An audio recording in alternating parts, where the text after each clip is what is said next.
किस्मत तोरो चटका टूटे से फिर ना जुड़े कि जुड़े गांठ पर जा। जानत हो लोग जौन चीज टूट जाला फिर जुटेला ना, हाँ जुटेला तो गांठ पर जाले। एक कबीरदास का नाम हो, लेकिन भजन एक ठेबा सब चीज का दिन रखा जाला कि आज शादी है ब्याह है फलाने के आज जाए के है विदाई है, लेकिन एक चीज का समय ना रखला। कौन चीज? जैसे माता आज दुनिया से चल गई बानी, इनके जब जाए के भयल हुई केहू ना जनले हुई कि कब इनके जाए के हो।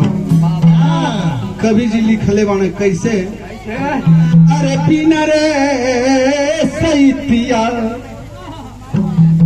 ए भैया ए बाबू लोग तन सुनाए भैया, आप लोग तन शांति बनाओ।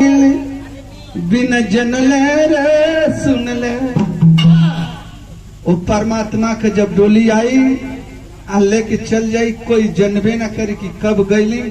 जब ये चल जाई आत्मा तो सवारे फलाने तो मर गई, लेकिन कहा नाम बा कैसे, अरे बिना रे सैतिया, अरे डोलिया आईली बिना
बनारस का राजेश का बहनोई कि भैया के तरफ से बड़ा रुपया के पुरस्कार बा, डबल बहनोई हो। आई देखल जा भुजिया के तरफ से एक पणिता के धरती से 11 रुपया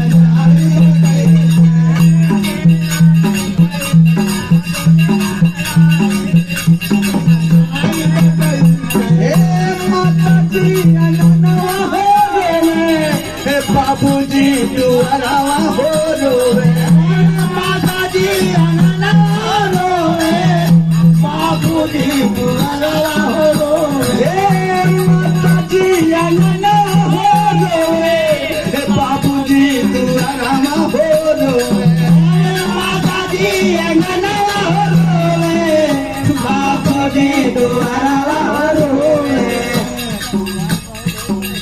पीछे रे दुआरिया सगा भाई बिना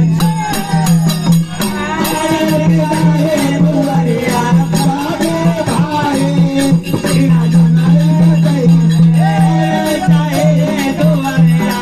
सगे भाई। आई देखल जा माता जी के ऊपर कपड़ा धराए 4 रुपये का